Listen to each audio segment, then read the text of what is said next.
O Senhor esteja convosco. Proclamação do Evangelho de Jesus Cristo, segundo Lucas.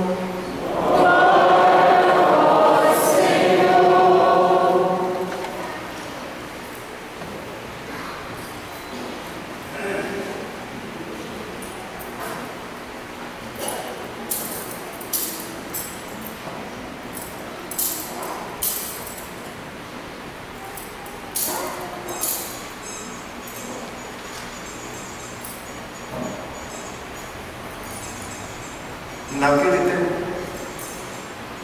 o povo estava na expectativa e todos se perguntavam no seu íntimo se João não seria o Messias. Por isso, João declarou a todos: eu vos batizo com água, mas virá aquele que é mais forte do que eu. Eu não sou digno de desamarrar a correia de suas sandálias. Ele vos batizará no Espírito Santo e no fogo. Quando todo o povo estava sendo batizado, Jesus também recebeu o batismo. E enquanto rezava, o céu se abriu e o Espírito Santo desceu sobre Jesus em forma visível, como pomba. E do céu veio uma voz: Tu és o meu Filho amado, em ti ponho o meu bem-querer. Palavra da salvação. Glória a vós, Senhor.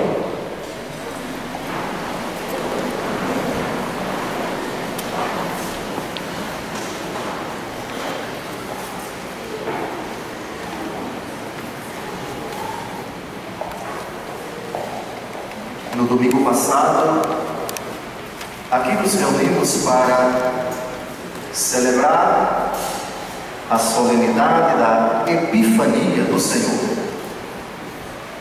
Epifania é uma palavra que significa manifestação. Jesus, reclinado na manjedoura, se manifesta pela primeira vez às nações pagãs, prelúdio da nossa conversão, porque os magos que vieram do Oriente foram os primeiros não-judeus aos quais Jesus se revelou, e o fez atraindo-os por uma estrela. Terminou o tempo do Natal ontem à tarde. Com o pôr do sol de ontem, começou o tempo comum. O tempo comum é aquela parte do ano litúrgico na qual nós comemoramos os principais acontecimentos da vida pública de Jesus. Esse tempo comum será alterado, por assim dizer, interrompido pelo tempo da Quaresma e depois Páscoa. Qual é o sentido do tempo comum? Recordar na liturgia da Igreja os grandes acontecimentos do Senhor durante sua vida pública. Vida pública é a parte da vida terrena de Jesus que vai do seu batismo até a sua morte. Com a morte, nós temos um interstício de 3 dias, onde o Senhor vai pregar aos mortos, como recitamos no credo, desceu a mansão dos mortos. E ao terceiro dia ressuscita, comemora-se o tempo da Páscoa, até a solenidade de Pentecostes. Celebramos hoje o primeiro dia da vida pública de Jesus.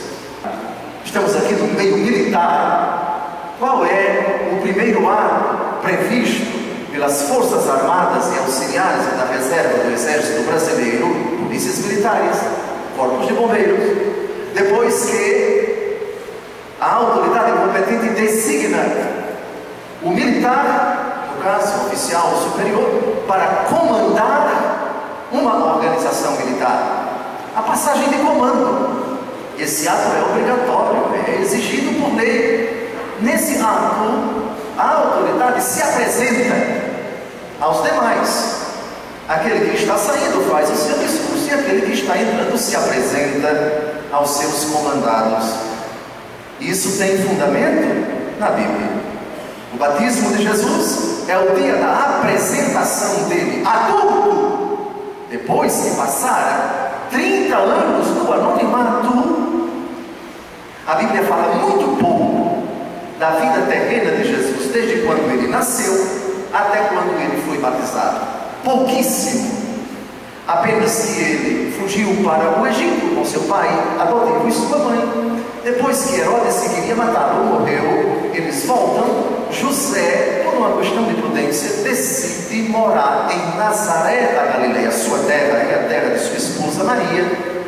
Sabemos também que o menino foi apresentado no templo antes disso, e depois, aos 12 anos de idade, o episódio da perda do encontro do menino Jesus no templo. E depois, laconicamente, Lucas 2,51, se diz apenas isto, a única frase da qual nós tiramos pouquíssima coisa da adolescência de Jesus, da puberdade de Jesus e até aos 30 anos de idade. A frase é esta: e Jesus desceu a Nazaré e era-lhe submisso, e o menino crescia em sabedoria, estatura e graça diante de Deus e dos homens.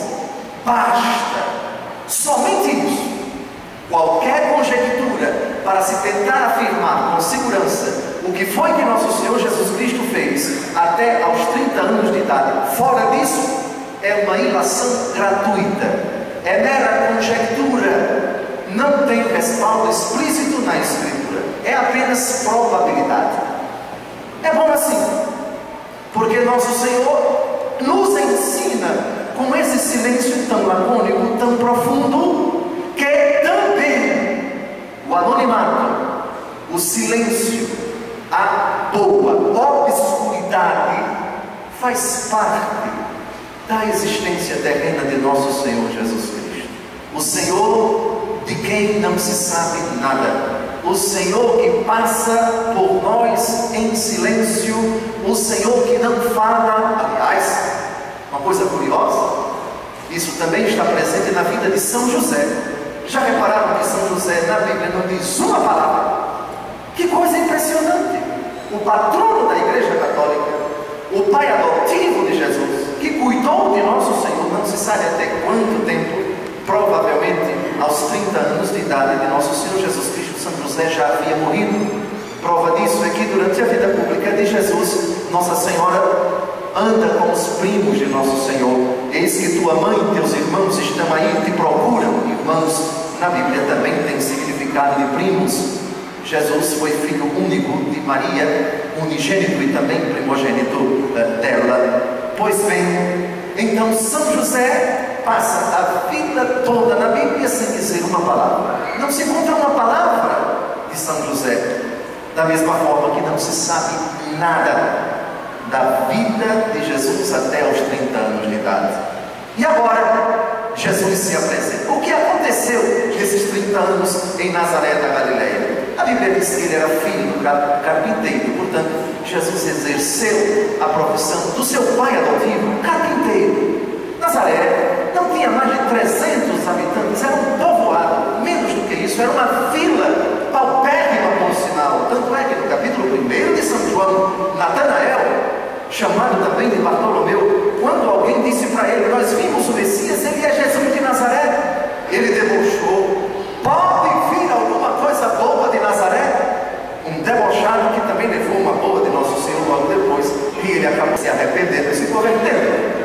Pois bem, Nazaré, pela sua pobreza, pela sua inexpressividade do ponto de vista econômico, sociológico, estratégico, político, seja lá o que for, se a Galileia já era, e ainda é, a parte mais pobre de Israel, da parte mais pobre, esta era a vila mais pobre. Foi lá que nosso Senhor ficou até aos 30 anos de idade, certamente obedecendo ao seu pai e à sua mãe, rezando, lendo as Escrituras, se preparando para a sua vida pública, que só durou 3 anos. Vamos então à sua apresentação. Se no domingo passado foi uma epifania, esse domingo é uma teofania. Fanos vem fenômeno, phainomai é a manifestação. Fenômeno é aquilo que se manifesta. Teofania é a manifestação de Deus. Se no domingo passado só uma pessoa se revela aos homens, a segunda, no Evangelho de hoje são 3 pessoas que se apresentam. Aqui é a primeira vez que nós temos uma prova explícita da Santíssima Trindade. Não é somente Jesus que se revela como Senhor e como Salvador, mas também o Pai que fala e o Espírito que se revela sob forma de pomba. Também no batismo do Senhor nós temos uma antecipação de toda a sua vida pública, uma antecipação da sua missão. Normalmente, na posse de alguma pessoa aqui na face da terra, o primeiro discurso do Papa, quando inicia o seu ministério, o primeiro discurso do presidente, do prefeito, o primeiro discurso do comandante, normalmente ele diz para que veio, ele fala do que pretende fazer, ele anuncia quais são os seus projetos, quais são os seus planos e, antes de tudo, quem ele é. Vamos primeiro à segunda leitura de hoje, porque ali nós temos uma síntese da missão de Jesus e depois nós vamos enxergar essa síntese da vida pública de Jesus, dada por São Lucas, que aliás é o mesmo autor do Evangelho de hoje. São Lucas escreveu 2 livros, o Evangelho segundo Lucas, o terceiro Evangelho, e os Atos dos Apóstolos, que são da autoria dele. Lucas, médico, dia 18 de outubro, não por acaso o dia do médico. Vamos então a essa narrativa eloquente de um homem cultíssimo, médico de profissão, que escreveu a segunda leitura de hoje. Pedro toma a palavra e diz: eu estou compreendendo que Deus não faz distinção entre as pessoas. Pelo contrário, Ele aceita quem o teme e pratica a justiça, qualquer que seja a nação a que pertença. Parênteses, eu pediria que vocês não esquecessem essa frase, que a memorizassem no coração, sobretudo no trato, ao lidar com pessoas que não professam a fé católica apostólica romana, mas são estritas, árduas, impolutas, heróicas defensoras da justiça. O Senhor não rejeita essas pessoas. Se por um lado não podemos abrir mão da fé católica, que aliás tem o respaldo da Bíblia, por outro lado, não podemos esquecer que a Bíblia não é seletivamente exclusivista e excludente, que só propugnasse aos seus leitores, aos crentes, o relacionamento com as pessoas que professam a fé católica. Também fora da Igreja Católica existem elementos bonitos, válidos, que não podem ser recusados, que não podem ser ignorados, valores que nós temos que abraçar. Tais pessoas são nossas aliadas na defesa da justiça. Eu quisera que nós repetíssemos agora isto, porque se tal pessoa professa tal credo, ou não acredita em Deus, mas defende a justiça, que é um valor nosso, nesse ponto, por favor, nesse ponto, ela é nossa aliada. Se o próprio Deus não a rejeita, por que nós rejeitaríamos? Por favor, palavra de Deus, versículo 35, todos juntos. Pelo contrário, ele aceita quem o teme e pratica a justiça, qualquer que seja a nação a que pertence. Mas claro que isso é possível. Eu não sei qual é a religião do juiz Moro, mas é o nosso aliado. Eu não sei qual é a religião dos magistrados impolutos que defendem a justiça em todo o território nacional. Não importa, se defendem a justiça, são nossos aliados. Eu não quero saber, pelo menos no que toca à defesa da justiça, se aquela pessoa com quem você trabalha professa A ou B credo A ou B, mas se defende esse valor, por favor, é nosso aliado. Unamos-nos a ele e peçamos a ajuda dele, porque o próprio Deus não o rejeita. Portanto, no diálogo com as pessoas, na convivência com as pessoas que não professam a nossa fé, é preciso discernir as coisas, porque uma coisa é o que ela confessa, suas convicções, outra coisa são os valores que ela defende. Amém? Continuando, mas a parte mais importante da leitura está mais na frente. Deus enviou sua palavra aos israelitas e lhes anunciou a boa nova da paz por meio de Jesus Cristo, que é o Senhor de todos. Vós sabeis o que aconteceu em toda a Judeia, a começar pela Galileia. Veja, o que começa na Galileia é a pregação de Jesus. Jesus começa pregando na Galileia, mas ele foi batizado na Judeia, nas proximidades de Jerusalém, precisamente ali, pertinho de Jericó, ali nas proximidades do Mar Morto, onde o rio Jordão desemboca, ele que nasce no Mar da Galileia, no norte. O batismo de Jesus aconteceu na Judeia, mas depois do batismo pregado por João. Veja, aqui nós temos o começo da vida pública de Jesus. Ele começou sendo batizado, portanto pregou, mas primeiro quis ser batizado, e continua o resumo de sua vida pública, como Jesus de Nazaré foi ungido por Deus. No Antigo Testamento era com óleo, agora é com o próprio Espírito, e vamos ver daqui a pouco o próprio Espírito Santo, a unção do Senhor, ungindo o Senhor com o Espírito Santo e com poder. Vejam o versículo 38. Ele andou por toda parte fazendo bem, curando a todos os que estavam dominados pelo demônio, porque Deus estava com ele. Vocês já repararam que aqui nós temos uma velada manifestação da Trindade? Deem uma olhada onde aparece o Pai nesse relato da segunda leitura de hoje. Deus estava com ele, Deus, o Pai. A segunda pessoa da Trindade está no versículo 38, Jesus de Nazaré. E a terceira pessoa da Trindade também está no versículo 38, o Espírito Santo. Então vejam, o que São Lucas faz em forma de breve síntese da vida pública de Jesus. No Evangelho de hoje nós temos essa síntese muito condensada, e agora nós vamos entrar em cheio na explicação do Evangelho. A narrativa do batismo de Jesus, ela aparece em Mateus, em Marcos e em Lucas. Aqui a narrativa, como estamos no ano C, é a narrativa de São Lucas. O povo estava na expectativa, e todos se perguntavam no seu íntimo se João não seria o Messias. As coisas não estão ainda claras.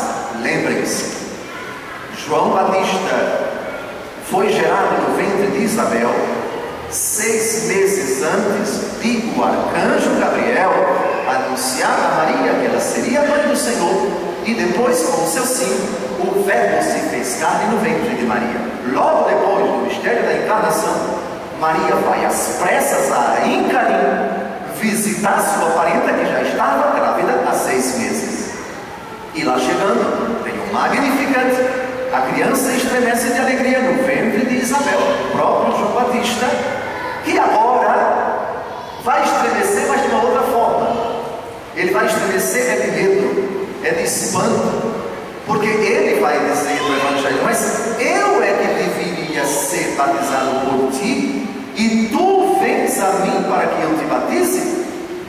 Ou seja, a lógica, segundo João Batista, era que Jesus, o autor do batismo, batizasse João, e não o contrário. Porém, Jesus não aceita, e isso tem um significado, mas chegaremos lá.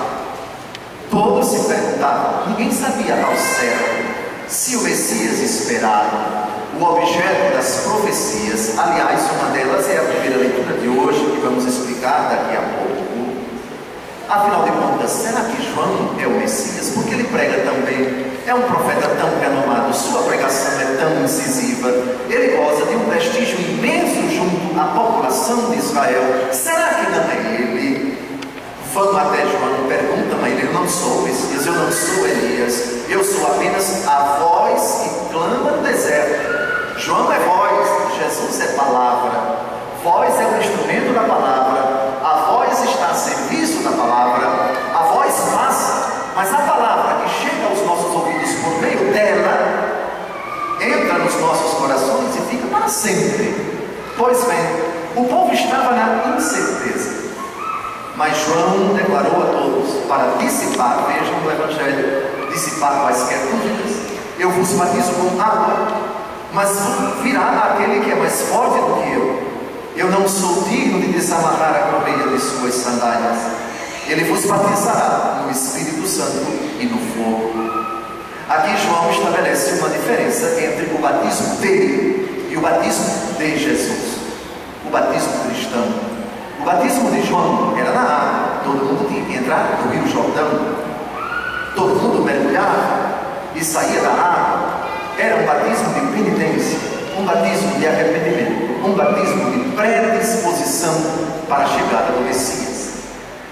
Todos os que se batizavam eram chamados a renunciar o pecado, mas o batismo de João não cancelava os pecados, era um batismo de arrependimento.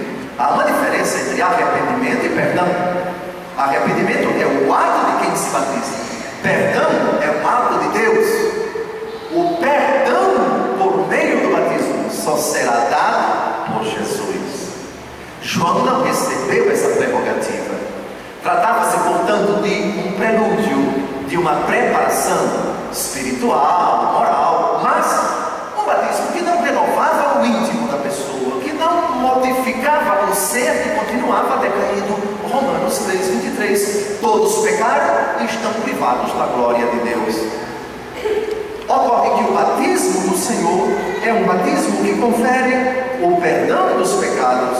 Cito para vocês Romanos capítulo 6, versículos de 1 a 4. Diz São Paulo: nós que já morremos ao pecado, como poderíamos ainda viver nele? Ou ignorais que todos os que fomos batizados em Jesus Cristo, fomos batizados na sua morte? Fomos, pois, sepultados com ele na sua morte pelo batismo, para que, como Cristo ressurgiu dos mortos pela glória do Pai, assim nós também vivamos uma vida nova. Então, atentos, porque São Paulo já anuncia cada gesto de Jesus no Rio Jordão tem um significado. Mergulhar no rio, significado de quê? De morte. Se você não tapar as narinas, se não fechar a boca, enquanto você estiver embaixo d'água, você tem uma embolia e morre na hora. Em menos de um segundo, a água chegando nos pulmões vai fazer com que os pulmões explodam e você, sem ter como respirar, vai morrer. Mergulhar é símbolo de morrer. Sair da água é símbolo de voltar à vida. Mergulho, morte. Sair da água, ressurreição. Seja a de Jesus, entrando na água, Jesus está lembrando que ali ele se apresenta como servo sofredor, aquele que fala a profecia de Isaías 52, 53. É como se ele dissesse: ó humanidade, o que vou fazer agora já antecipa o que vai acontecer comigo daqui a 3 anos, porque daqui a 3 anos eu vou mergulhar na sombra da morte, no Calvário, e isso está sendo significado agora, eu entrando na água. Aliás, a palavra batizar em grego, a língua em que foi escrito o Evangelho segundo Lucas, que foram escritos os Evangelhos, significa mergulhar. Batismo é mergulho. Atenção, humanidade, depois que eu mergulhar, eu vou sair da água, e saindo da água eu vou estar significando o meu triunfo sobre a morte. 3 dias depois da minha morte, a ressurreição. E vou apresentar a vocês aquele que vai me acompanhar ao longo dos 3 anos de minha vida pública, o Espírito do meu Pai, que aliás um dia eu vou dar para vocês. Já repararam qual foi a última palavra de Jesus no Calvário, antes de ele mergulhar na morte? Pai, em tuas mãos entrego o meu o Espírito. O Espírito que vai ser derramado sobre Jesus em forma de pomba. Mas veja, depois que Jesus sai da água, depois da morte, Pentecostes, quando o Espírito Santo foi derramado sobre toda a igreja, no capítulo 2 dos Atos, aconteceu antes ou depois da ressurreição de Jesus? Depois. O Espírito só é derramado depois que Jesus sai da água. Mas vejam, por favor, quando todo o povo estava sendo batizado, Jesus entra na fila como qualquer mortal. Jesus entra na fila como aparentemente qualquer pecador. Mas Jesus é Deus, não teve pecado. Ora, se ele não teve pecado, então por que o batismo? Jesus quis ser batizado precisamente para mostrar a sua condição de verbo encarnado, no qual ele se apresenta como servo. Agora gravem os olhos na primeira leitura de hoje e vocês vão entender por que Jesus quis ser batizado. Ele que não precisava. Dois motivos. O primeiro, para significar, antecipando sua condição de servo. E segundo, para nos dar o exemplo, para que nós imitássemos os seus passos. Diz a primeira leitura de hoje: eis o meu servo, eu o recebo. Eis o meu eleito, nele se comprais a minha alma. Aliás, essa frase vai ser repetida pelo Pai do céu, exatamente no Evangelho de hoje. Eis o meu filho muito amado, nele está o meu bem-querer. É uma outra forma de dizer: ele é o meu bem amado. Eu me comprazo nele, a minha felicidade está nele, o meu amor está nele, em dois motivos. O meu amor está nele de duas formas, porque ele é a manifestação do amor do Pai pelos homens. João 3,16: tanto Deus amou o mundo que enviou seu Filho para que todo que nele crê não pereça, mas tenha a vida eterna. Como também ele é o meu amado desde toda a eternidade. Eu não sinto outra coisa pelo meu Filho que eu gerei eternamente, senão o amor. Aliás, o que é que o Pai sente pelo Filho e o Filho sente pelo Pai? Como se chama o amor do Pai pelo Filho e do Filho pelo Pai? O Espírito Santo. Em nós, na nossa convivência, o amor entre duas pessoas não passa de um sentimento de uma por a outra e vice-versa. Só que em Deus não. O amor do Pai pelo Filho é uma pessoa, diferente da pessoa do Pai e da pessoa do Filho. E o amor do Filho pelo Pai é uma pessoa diferente da pessoa do Filho e da pessoa do Pai, é o Espírito Santo. Pois bem, aqui está o servo que vem para promover o julgamento das nações. Não clama nem levanta a voz, nem se faz ouvir pelas ruas, não quebra uma cana rachada, mas apaga um pavio que ainda fumega. Promoverá o julgamento para obter a verdade. Vejam, aqui nós devemos vislumbrar Jesus entregue aos seus carrascos. Jesus diante da turba que quer vê-lo morto. Jesus diante de Herodes, de Pôncio Pilatos, de Anás e de Caifás. Silêncio absoluto. Dos seus lábios nada. Vítima da nossa maldade, vítima da fúria dos pecados dos homens. Vejam, aqui já é uma profecia. Entrando na água, Jesus está dizendo: eis o termo da minha vida pública. Eu já começo a minha vida pública fazendo, recordando a vocês o que vai ser o fim da minha vida pública. Entrando na água como todos os outros, o batismo, todos os penitentes calados. Só quem falava era João. João pronunciava as palavras e mergulhava as pessoas no Rio Jordão. Jesus entra silencioso nas águas do Jordão e mergulha. É um gesto extremamente solene, de grande significado. É um gesto profético. E continua a primeira leitura de hoje: não esmorecerá, nem se deixará abater, enquanto não estabelecer a justiça na terra. Eu, Senhor, te chamei para a justiça, te tomei pela mão, te formei, te constituí como centro de aliança do povo, luz das nações, para abrir os olhos dos cegos, tirar os cativos da prisão, livrar do cárcere os que vivem nas trevas. A respeito dessa última frase, eu pergunto a vocês: onde foi que Jesus começou a sua pregação? Na sinagoga de Nazaré da Galileia. Quem lembra qual foi a profecia de Isaías, citada por ele? Capítulo 61. Qual é o texto? O Espírito do Senhor repousa sobre mim. Ele me ungiu e me enviou para evangelizar os pobres, para abrir os olhos aos cegos, para anunciar o ano da graça, para libertar os cativos, para tirar do cárcere os que vivem nas trevas. Está lá. Jesus leu esta profecia. Agora leia de novo o último versículo do Evangelho de hoje, da primeira leitura de hoje. Não é Isaías 61, é Isaías 42. Nada existe por acaso na Bíblia. As profecias se cumprem, tudo cadenciado.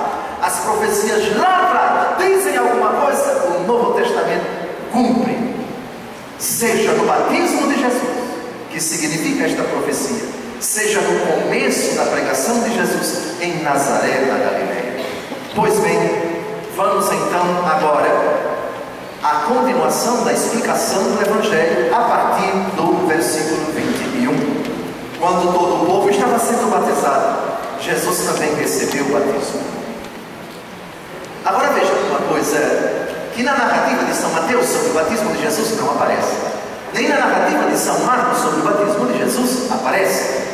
É esse detalhe curiosíssimo. Quando Jesus foi batizado? Enquanto rezava. Por favor, versículo 21 do Evangelho de hoje. E enquanto rezava, o céu se abriu e o Espírito Santo desceu sobre Jesus em forma visível como pomba. Amados, isso tem uma importância tremenda na nossa vida. Por favor, lembrem-se, quando começarmos a rezar, o céu se abre. Quereis que o céu se abra para todos vós? Começai a rezar. O Senhor pode provar, Dom José? Leia. Enquanto rezava, o céu se abriu.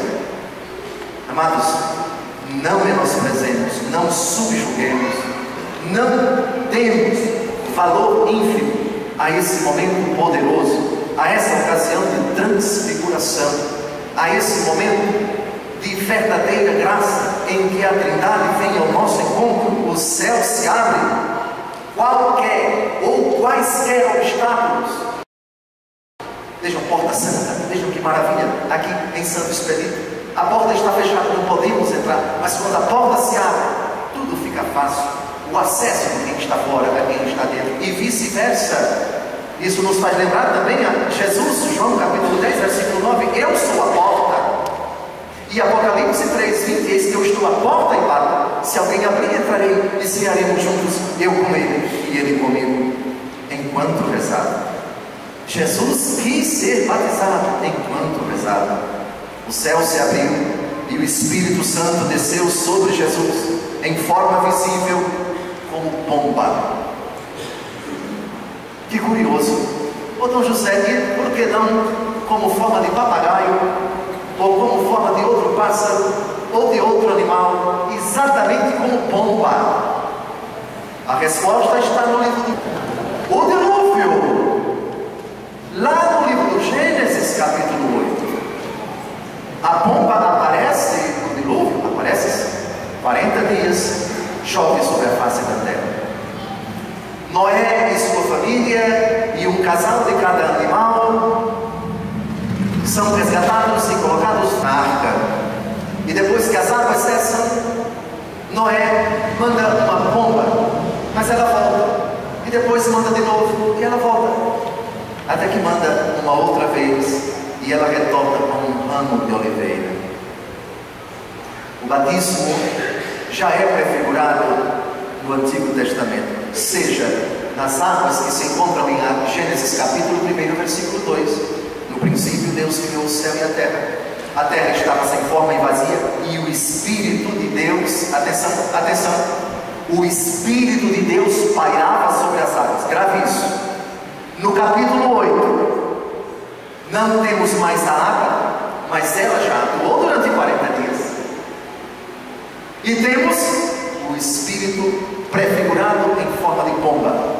Então, Espírito em Gênesis 1:3, que pairava sobre as águas, e a pomba que pairava sobre as águas depois do dilúvio.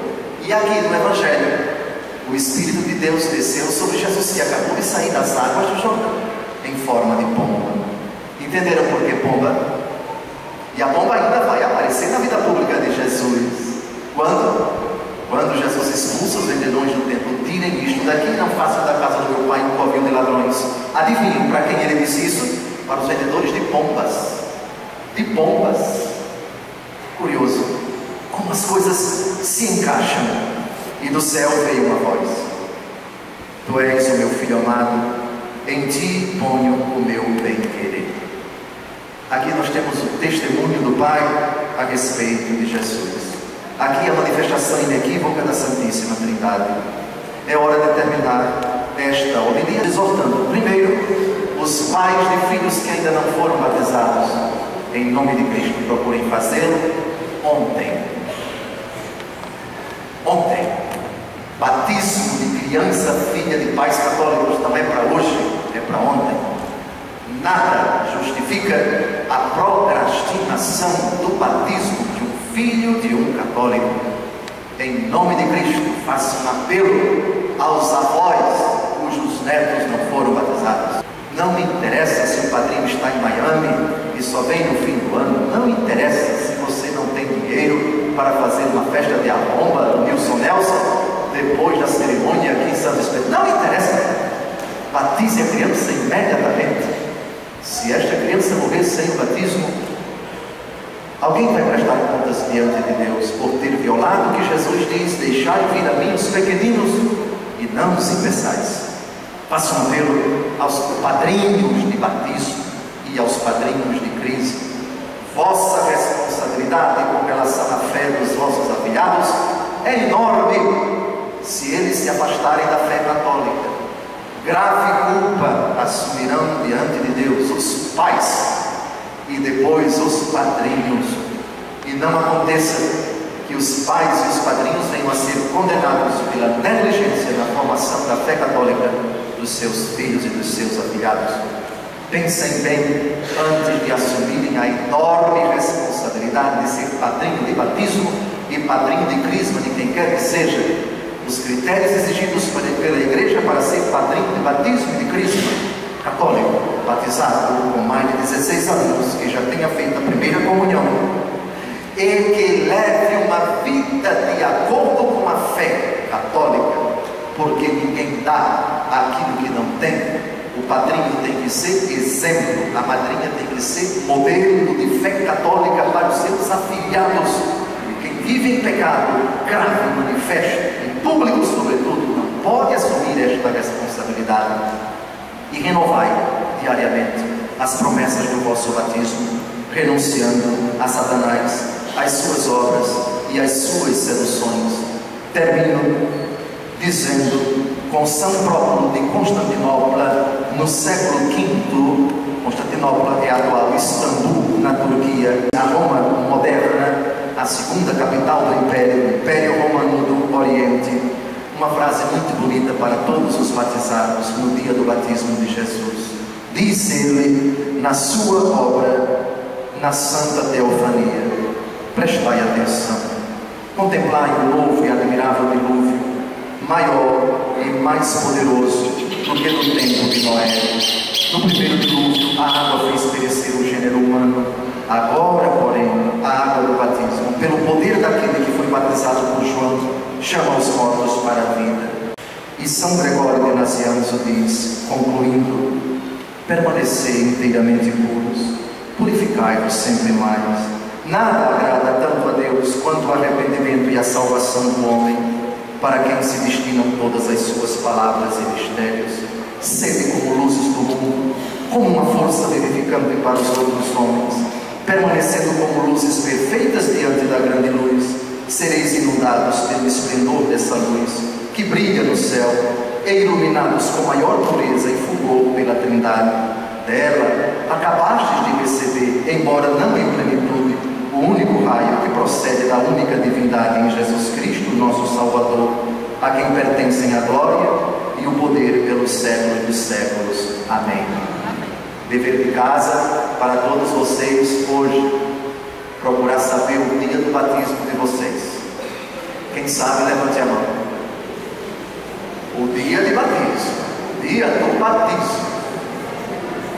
Muito bem, eu já tenho uma tarefa para hoje: é ligar para a paróquia onde foi batizado, ou tentar descobrir o batismo magistério e tratar de colocar isso como uma das datas mais importantes a serem comemoradas por vocês, viu? O dia em que eu nasci para o céu, o dia em que eu me tornei filho de Deus, o dia em que eu morri para o pecado e renasci para a vida da graça. Comemorem este dia, comemorem o dia de batismo do filho, do neto, do esposo, da esposa de vocês, um dia de júbilo, o dia em que nascemos para o céu.